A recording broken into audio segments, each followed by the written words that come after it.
Gen Z आन्दोलन दमनबारे जाँचबुझ गर्न गठित न्यायिक आयोगले निवर्तमान प्रधानमन्त्री केपी शर्मा ओली सहित 5 जनालाई विदेश भ्रमणमा जान रोक लगाउन सरकारलाई सिफारिस गरेको छ।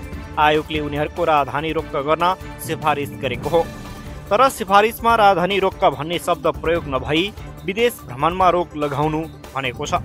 आयोगले उनीहरूलाई स्वीकृति बेकार काठमाडौँ उपत्यका पनि छाड्न नपाउने व्यवस्था गर्न भनेको छ। छानबिन र जाँचबुझको सिलसिलामा उनीहरू अनुसन्धानको दायरामा रहेको भन्दै आयोगले यस्तो सिफारिस गरेको हो। त्यसरी पासपोर्ट रोक्काको सूचीमा पर्नेहरूमा प्रधानमन्त्री ओली, गृहमन्त्री लेखक, गृह सचिव गोकर्णमणि दुवाडी, राष्ट्रिय अनुसन्धान प्रमुख हुतराज थापा र काठमाडौँका निवर्तमान प्रमुख जिल्ला अधिकारी छवि रिजाल छन्।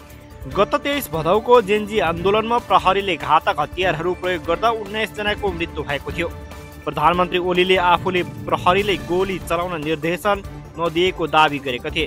तर गृह मन्त्रालयले त्यति बेला जसरी पनि भिडलाई संघीय संसद भवनतिर जान रोक्नु भन्ने निर्देशन दिएको थियो। त्यसपछि काठमाडौँका प्रमुख जिल्ला अधिकारी छवि रिजालले गोली चलाउन आदेश दिएका थिए।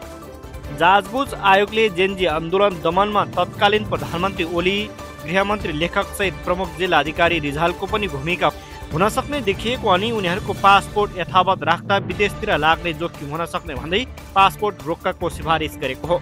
6 वर्षअघि जारी भएको राजधानी ऐनमा केही निश्चित कसुरमा व्यक्तिमाथि अनुसन्धान जारी भएमा पासपोर्ट रोक्का गर्न सकिने उल्लेख छ। ऐनको दफा 12 कम राहदानी, अध्यागमन, भ्रष्टाचार, सम्पत्ति शुद्धिकरण, मानव बेचबिखन, अपहरण, लागु औषध, अवैध हात हतियार, सङ्गठित अपराध र आतंकवादको आरोपमा अनुसन्धान भइरहेमा पासपोर्ट रोक्का गर्न सकिने उल्लेख छ। त्यसबाहेक नेपाल सरकार वा राजधानी जारी गर्ने निकायले पनि कारण र आधार खुलाएर राजधानी रोक्का गर्न सक्ने कानुनी व्यवस्था छ। तर आयोगले सिफारिस गर्दा भने राजधानी रोक्का भनेको छैन। त्यस सम्बन्धी कानुनी व्यवस्था पनि उल्लेख गरेको छैन।